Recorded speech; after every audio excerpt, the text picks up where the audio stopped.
welcome back. And as promised before the break, we're sitting down now to talk with Jamie Rock from the Belize Chamber of Commerce and Industry. She is the Alternative Dispute Resolution Officer. Good morning and welcome to the show. Good morning. Thank you for having me.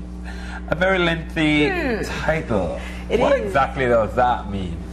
Well, ADR, Alternative Dispute Resolution, is exactly what it means. It's dispute resolution in an alternative sense. So instead of going to the courts to solve a dispute or a conflict, you negotiate, you mediate, you arbitrate. And in 2015, the Chamber is launching this new service. You should have been with us in our first conversation. I was thinking. I'm just kidding. So I think the idea of alternative dispute resolution is one that people aren't adjusted to. We talk about conflict resolution a lot, and mediation, because it's not court ordered, has become a bit more a part of the vocabulary for regular Belizeans. But when you're talking about the private sector and solving disputes, what exactly is a scenario that this would fit under? Well, the service is going to encompass commercial mediation as well as industrial relations mediations. When you look at good industrial relations, of course, that's the foundation of having healthy businesses. And we want to be able to offer a service that caters to avoiding conflict, resolving conflict, and most importantly, preserving relationships. You'll find that when it comes to conflict, even if there is a resolution, even if you go to court and there's a decision made, the relationship that was there initially is somewhat tainted, and sometimes it doesn't even exist anymore. So what mediation does, it helps to preserve that relationship. And with businesses and with the employer-employee dynamic, you want the preservation of that relationship, because when you have the good relations with internally and externally, you have a more productive business community. Now, very often, and you're talking primarily with the private sector, we've seen more what happens with government and the unions, etc. And we know of the bad blood that can develop as a result of that entire process. But when you're talking about private sector, is there an engagement that usually happens outside of the public domain that is healthy to your experience? Well, what we want to try to do with this service is encompass every sector. We're not only including our members, which is the private sector, we're also trying to channel in the government departments, NGOs. We've had meetings with the Labor Department, we have meetings scheduled with NTUCB, and we want it to be an all-encompassing service, because of course conflict exists in every sector of our country, in every type of relationship, and especially within the business community, in relation to the government, as we have seen. And so we want it to be all-encompassing.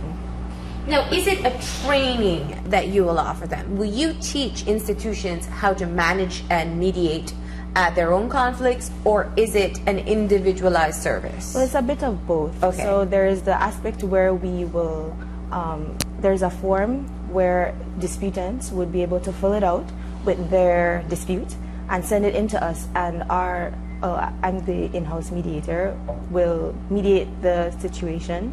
And then we will also be offering workshops where a business can ask us to come in and do a half-day or full-day workshop to teach about effective communication, how to recognize conflict, how to be able to resolve conflict internally. Even though this is a service we're offering, we don't always want to be at your establishment trying to resolve the conflicts that you have. We want you to be able to handle it in your own capacity as well. How do you plan to work in tandem with the laws that exist? And given the fact that even when the Labor Department, for example, mandates something, or the court mandates, there's still a lot of friction. So how do you plan to be a parallel system to work with all those entities when sometimes the engagement in itself is so difficult already? Well, the beauty about mediation is that it is separate from, it is apart from the law, in terms of the fact that when it comes to decision making or settlement, there is no precedent. When you go to court, if a case has existed before yours that's quite similar, you'll find it very frequent that a judge will say, oh, that's happened, right. Yeah. But with mediation, the beauty about it is that these parties know what their situation is, and they know what the issues are, and so they are best able to decide what works best for them.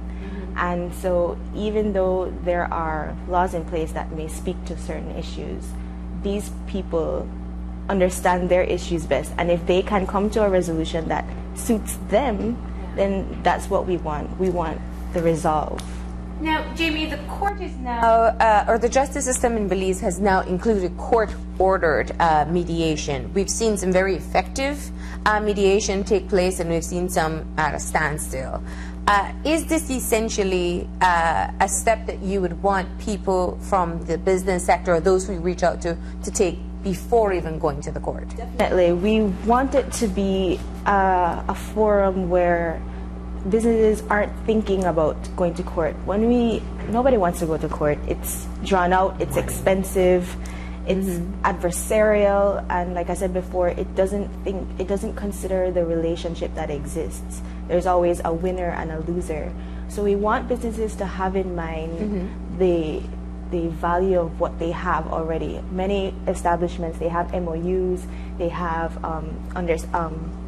deals, partnerships, long-standing relationships, and sometimes a tiny miscommunication or misunderstanding can just throw a monkey wrench in there and just sever that relationship. Yeah. So you want businesses to be thinking that before I try to get what I want, let me think about the value of what I have already and see how I can work towards preserving that and moving forward.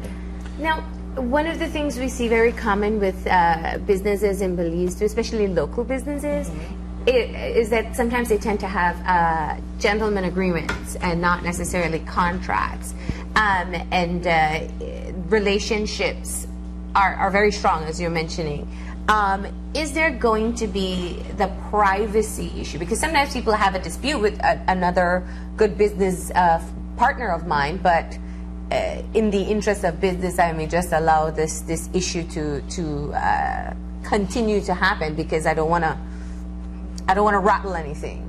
Well, a part of this service that we're going to be offering is a Jumpstart Tour, and what I'm going to be doing is visiting several businesses across Belize, across our country, and just informing them about the benefits of mediation, the mechanics of it, and one of the benefits of mediation is the whole issue of confidentiality.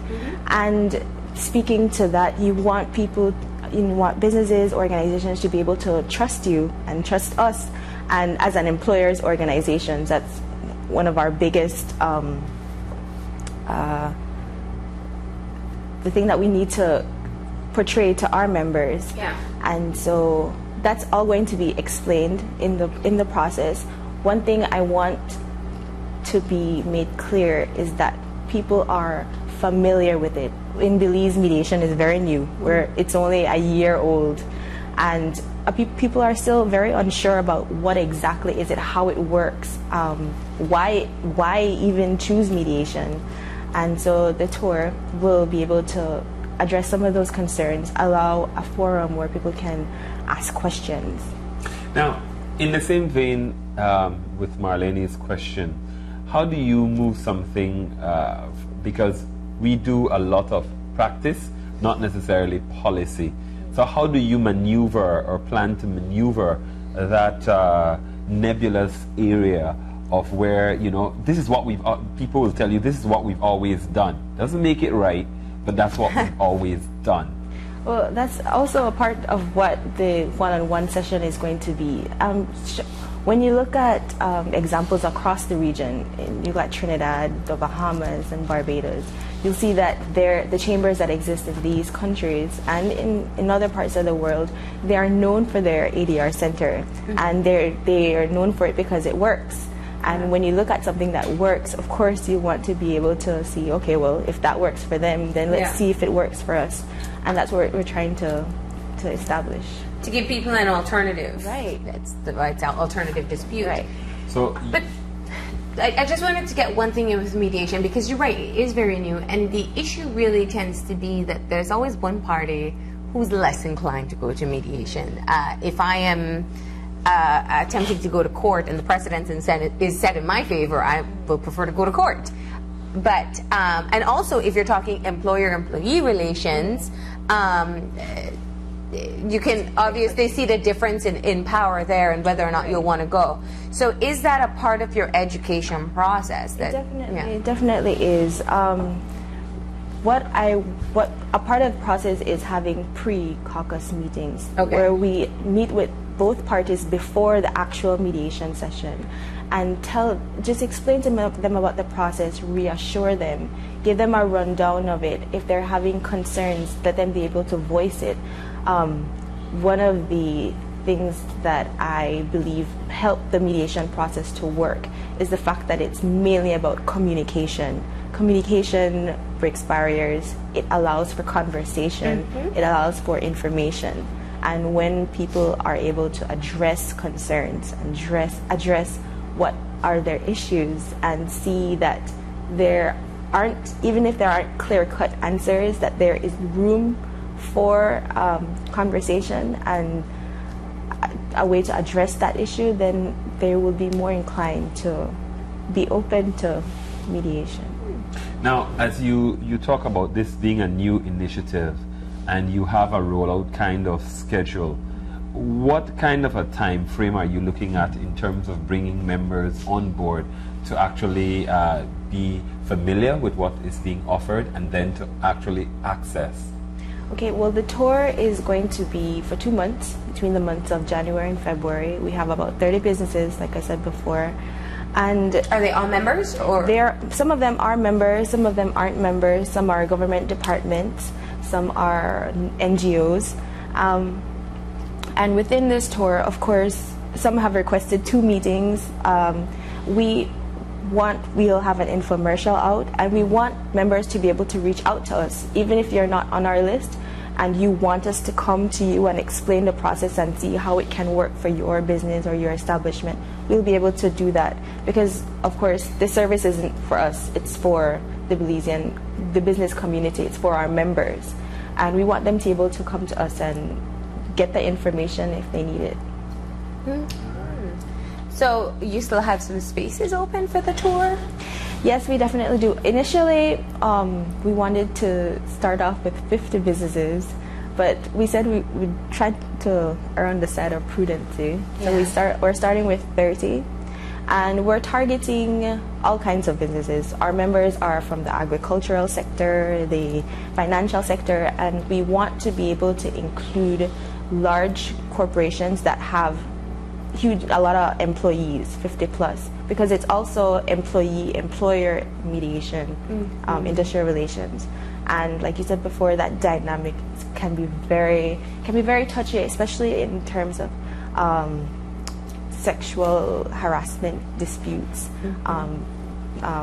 issues with payroll and stuff like that, and we want members to be able to feel that they can come to us with these kinds of disputes and know that they're going to be heard, there's going to be a forum for communication and possibly a resolve. Okay. So it's shifting the way even individual businesses, government departments handle conflict rather than leaving things to fester and then having a bigger problem in the end. Definitely. Yeah. Okay, so how do people contact you? Well, they can contact us at our office is on Coney Drive. We're right up the street, 223-5330, or they can send us an email, bcci@belize.org, or they can send me an email at mpo@belize.org. All right. Well, Jamie, we want to thank you for joining us this morning, and we wish you the best with this service that is being offered by the Chamber of Commerce. Thank you so much. And the tour starts on January 12th, so people need to contact you very soon. Yeah. We're going to go ahead and take a break, and when we come back, we'll be talking to a primary school arts trainer and some of the aspiring artists as well, so stay tuned.